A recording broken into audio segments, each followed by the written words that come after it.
Tomahawkların verilməsi üçün heç bir hüquqi maneə yoxdur. Yəni Amerika Birləşmiş Ştatları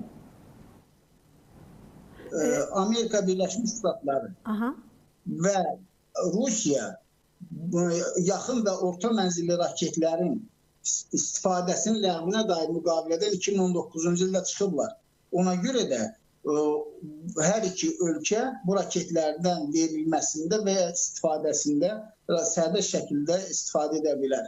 Necə olur ki, Rusiya 5500 kilometr məsafəni vuran X-101 raketlərindən, İskəndər raketlərindən istifadə edir, kalibr raketlərindən istifadə edir. Amma Ukraynaya Amerika 2500 kilometr məsafəni vuran Tomahawkları verə bilmir. Yəni bu mümkündür. Müşfiq müəllim, son olaraq bir məsələdə istəyərdim aydınlıq gətirək. Avropa İttifaqı ölkələri Ukraynaya qarşı apardığı müharibəyə görə Rusiyaya 19-cu sanksiya paketini təsdiqləyibdir.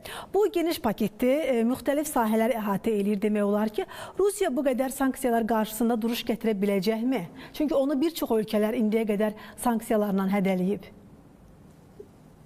Burada həmişə belə bir fikir olub ki, Rusiyanın enerji sektoruna sanksiyaların tətbiqi yalnız Rusiyanı geri çəkilməyə vadar edə bilər.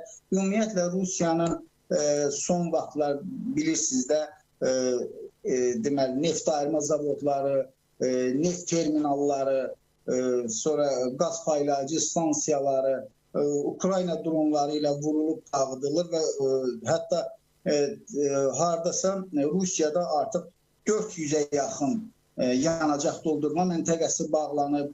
Bu baxımdan Rusiyada enerji qıtlığı yaranıb və Çin, Hindistan kimi ölkələr də yaranmış vəziyyətdən istifadə edib, Qərbin təzyiqlərindən istifadə edib sanksiyalardan Rusiyadan ucuz neft almağa çalışırdılar və buna nail olurdular. İndi hesab edirəm ki, bir yandan enerji sektoruna qoyulan sanksiyalar, eyni zamanda enerji infrastrukturunun dağıdılması qiymətlərin qalxmasına gətirib çıxaracaq və bu Çinə və Hindistana neft və qaz ixracında problemlər yaradacaq ki, bu da Birləşmiş Ştatların maraqlarına uyğundur. Eyni zamanda vəziyyətdən istifadə edən Amerika yəqin ki, Avropa bazarına özünün şist neftini daha çox çıxartmağa çalışacaq, sıxılmış qazını daha çox çıxartmağa çalışacaq və Rusiyanın da çalışırlar ki, bu məsələdə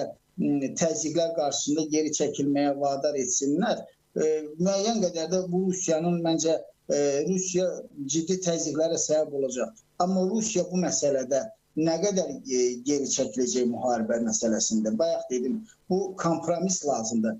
Bu kompromisi tapa bilmirlər. Putin, Trump daha çox hər iki tərəfə təzyiq metodunu seçir. Çünki kompromisi tapa bilmir. Bu məsələdə ya konsensus olmalıdır, ya kompromis olmalıdır.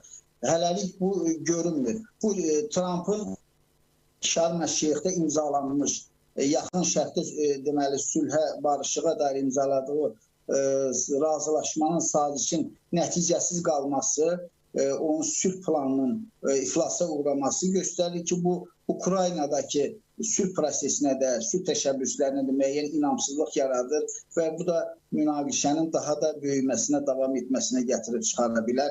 Amma hesab edirəm ki, gələn ilin əvvəlindən Ukraynanın Flamingo raketləri, yeni Neptun raketləri, orta mənzilli raketləri əldə etməsi, Zozulya, 2100 kilometri vuran Zozulya kimi deməli pilotsuz uçaq aparatlarını əldə etməsi artıq bu öz istehsalıdır. Yəni bunlar müharibədə vəziyyəti balansı Ukraynanın öz xeyrinə dəyişməsinə və Rusiyanın müəyyən mövqelər itirməsinə gətirib çıxaracaq ki, ondan sonra bir tərəfdən sanksiyalar, bir tərəfdən də cəbhə xəttindəki vəziyyətin dəyişməsi tərəfləri masa arxasına gətirməyə imkan verə bilər.